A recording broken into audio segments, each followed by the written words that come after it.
আমাদের বাড়িতে বিয়ে উপলক্ষে খালা আর খালাতো বোন আসলো। সেদিন রাতে খাওয়া দাওয়া সেরে আমরা ঘুমিয়ে পড়লাম।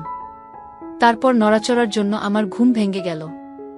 আমি তাকিয়ে দেখলাম আমার খালা অদ্ভুত আচরণ করছেন। আমি খালাকে দেখে অবাক হয়ে গেলাম। তারপর খালা যা বলল তা শুনলে তোমাদের পানি চলে আসবে। বন্ধুরা, আশা করি আজকের গল্পটি আরও স্পেশাল হতে চলেছে, তাই গল্পটি শুরু থেকে শেষ পর্যন্ত শোনার অনুরোধ রইল।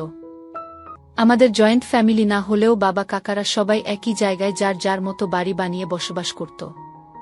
ফলে হাড়ি আলাদা হলেও বাড়ি একটাই বলে মনে হতো। আমি তখন 22 বছরের টকবগে যুবক। আমার ছোট কাকার মেয়ে রেনুর বিয়ে উপলক্ষে বিরাট উৎসব আনন্দের আয়োজন করা হলো। কাকার ঘুষের টাকা খরচ করায় কোনো কৃপণতা নেই। কাছের দূরের যত আত্মীয় স্বজন ছিল সবাইকে পরিবার শুদ্ধ দাওয়াত করে এনেছিলেন। তাদের মধ্যে ছোট চাচির সবচেয়ে ছোট বোন ময়না খালা, আর তার মেয়ে মায়াও ছিল।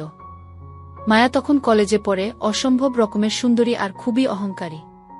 তবে অহংকার করা ওকে মানায়। অহংকার করার মতো ঐশ্বর্য যে তার ছিল, সেটা যে তাকে একবার দেখেছে সেই স্বীকার করে নিয়েছে। আত্মীয় স্বজনদের মধ্যে বিশেষ করে মহিলারা ছোট কাকিকে পরামর্শ দিয়েছিল বিয়ের সময় মায়া যেন পাত্রপক্ষের সামনে না যায়, তাতে রেনুর বিয়েটা ভেঙে যেতে পারে। মায়ার জন্মের পর ময়না খালা মায়ার বাবার স্মৃতিটাই আঁকড়ে ছিল। আমার মা, চাচি এবং আরও শুভাকাঙ্ক্ষীরা ময়না খালাকে পুনরায় বিয়ে করার জন্য নানাভাবে বুঝিয়েও রাজি করাতে পারেনি। মায়া ওর মায়ের রূপটা পেয়েছে। ময়না খালার বয়স প্রায় 37 হলেও খালার বাঁধন এতটাই অটুট ছিল যে সেটা সহজে অনুমান করা যেত না। এক কথায় ময়না খালা তখন ওই বয়সেও তার উপযুক্ত বয়সী পুরুষদের কাছে যথেষ্ট বিষয় ছিল। তবে আমি কখনো ময়না খালাকে অন্য নজরে দেখিনি। তার অবশ্য আরও একটা বিশেষ কারণ ছিল, আর সেটা হলো আমার নজর ছিল মায়ের দিকে। ময়না খালা মায়াকে নিয়ে প্রায় ছোট চাচির বাসায় আসতেন, আর বেশ কিছুদিন করে থেকে যেতেন। বিশেষ করে যখনই মায়ের স্কুল কলেজ ছুটি থাকত তখনই চলে আসতেন। আমি অবশ্য গোপনে একটা বিষয় জেনে ফেলেছিলাম। স্থানীয় একজন প্রভাবশালী এবং বিত্তমান ব্যক্তি ময়না খালার প্রতি আসক্ত ছিল।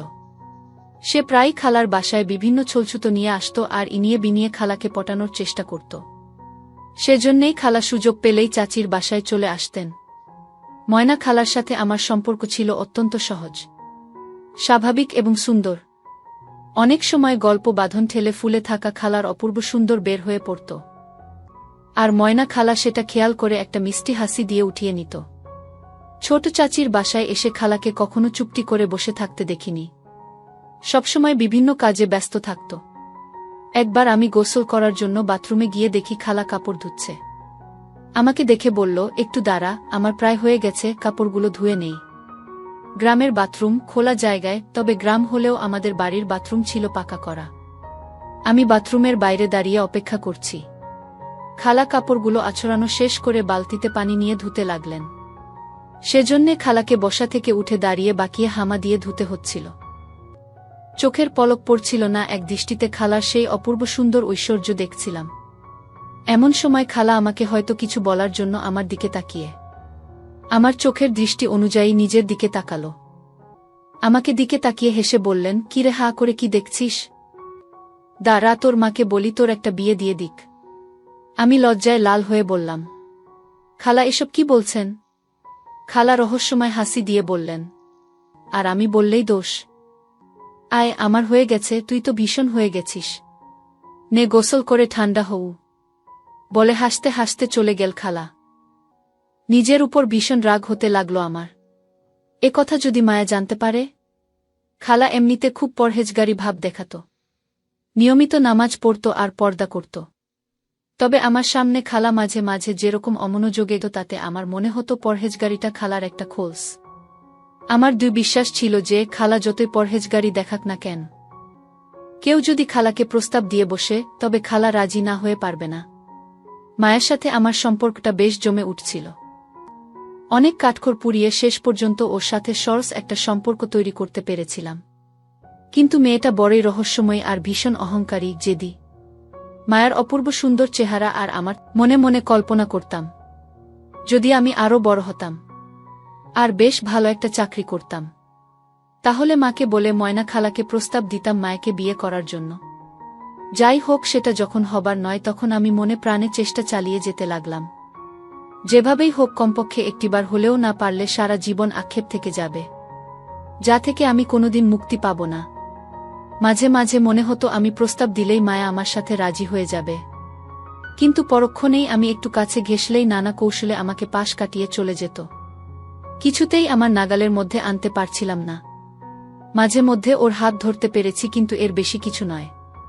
তবে ওর কথাবার্তা এবং আচরণে এ বিশ্বাস আমার জন্মেছিল যে কখনো যদি আমি কোনো ছলছুতায় মায়াকে একা আমার ঘরে নিয়ে যাওয়ার চেষ্টা করতাম, তখনই ও যে কোনো কারণ দেখিয়ে আমাকে ফাঁকি দিয়ে চলে যেত। অবশেষে একটা মোক্ষম সুযোগ আমি হাতে পেয়ে গেলাম, আর সেই সুযোগটাকে কোনোমতেই হাতছাড়া করতে চাইলাম না। রেনুর বিয়ের দিন সারা বাড়ি লোকে লোকারণ্য।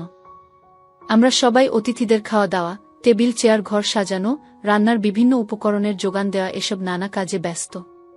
সন্ধ্যার পর যখন বিয়ে পড়ানো হচ্ছিল, মায়া আর সব মেয়েমানুষের ভিড়ে অন্ধকারে দাঁড়িয়ে পিছন থেকে ছোট চাচি ওকে বর বা বরপক্ষের লোকের সামনে যেতে মানা করেছিলেন, বিয়ের অনুষ্ঠান দেখার চেষ্টা করছিল। বিয়ে হয়ে যাওয়ার পর বরপক্ষের লোকদের শোবার ব্যবস্থা করা হলো কাছারি ঘরে। বরপক্ষের সাথে কয়েকজন মহিলা এসেছিলেন, তাদের শোবার ব্যবস্থা হলো ছোট কাকার ঘরে আর আমাদের ঘরে।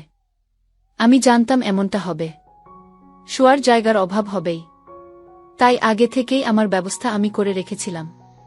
ছোট চাচিকে বলে রেখেছিলাম, যদি শোয়ার সমস্যা হয় তবে ময়না খালা আমার ঘরে শুতে পারবে। সব আয়োজন শেষ, খাওয়া দাওয়াও শেষ।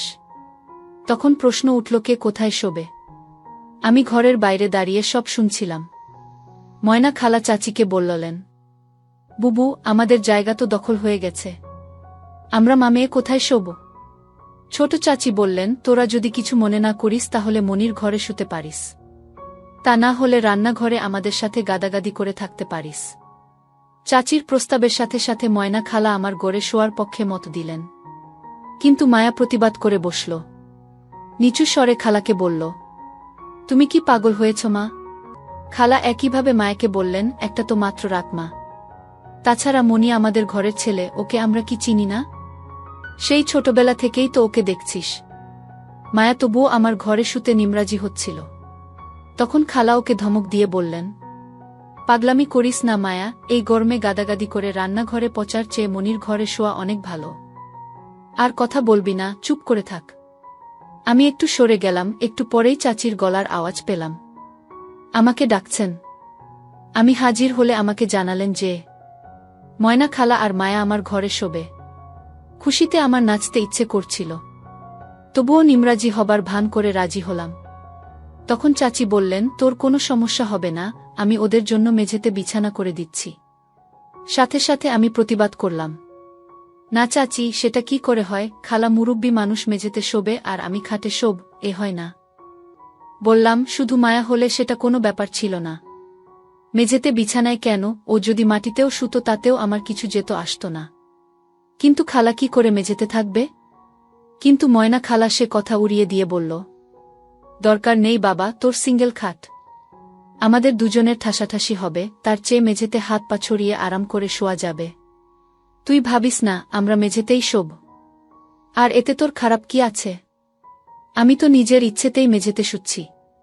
বিয়ের দিন উপলক্ষে মেয়েদের সবাই লাল শাড়ি পরেছিল। ময়না খালাকে এত সুন্দর লাগছিল যে মায়া আর ময়না খালা যখন পাশাপাশি দাঁড়িয়েছিল, মনে হচ্ছিল দুই বোন ওরা। ময়না খালাকে দেখে মনেই হচ্ছিল না যে উনার এতটা বয়স হয়েছে।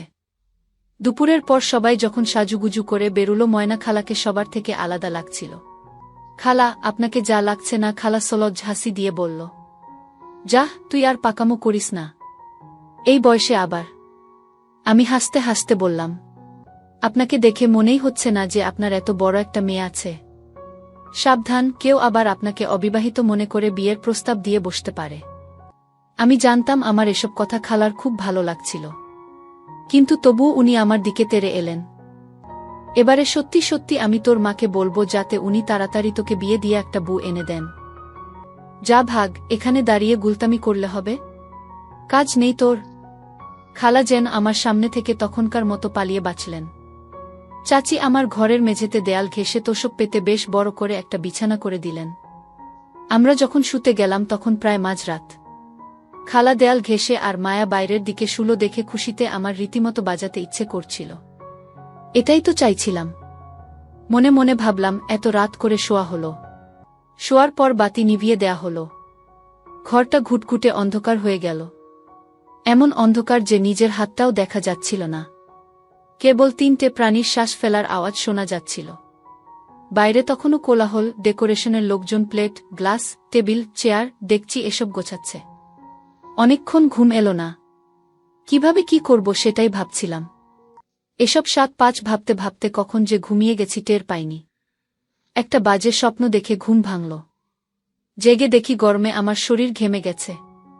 খোলা জানালা দিয়ে ফুরফুরে বাতাস আসছে, তবুও ঘেমে গেছি। আসলে ওটা ছিল দুঃস্বপ্নের ফল। প্রথমে মাথাটা কিচ্ছু মনে পড়ছিল না। পরে ক্যামেরার ফ্ল্যাশের মতো হঠাৎ করে মনে পড়ল সবকিছু। না জানি রাত কত হয়েছে, ভোর হয়ে গেল নাকি। আমি বিছানা থেকে আস্তে আস্তে উঠলাম যাতে কোনো শব্দ না হয়। যদিও শব্দ হওয়ার কোনো কারণ ছিল না, কারণ আমার খাটটা ছিল যথেষ্ট মজবুত। পুরনো আমলের শালকাঠের তৈরি। 3-4 জন উঠে নাচানাচি করলেও কোনো শব্দ হতো না। আমি মেঝেতে নামলাম। শোয়ার সময় দেখেছিলাম খালা শুয়েছে দেয়াল ঘেঁষে ওই পাশে আর মায়া শুয়েছে এপাশে। আমি গুটি গুটি পায়ে এগিয়ে গেলাম।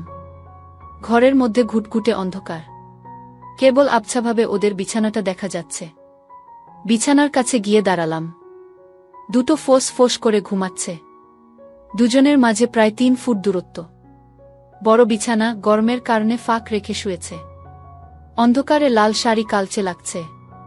হাতার বাইরে থাকা হাতের অংশ ফর্সা হওয়ায় অন্ধকারেও চকচক করছে। আমি আরেকটু কাছে গেলাম। আমার হিসেব মতো এপাশে মায়া শুয়ে ঘুমাচ্ছে।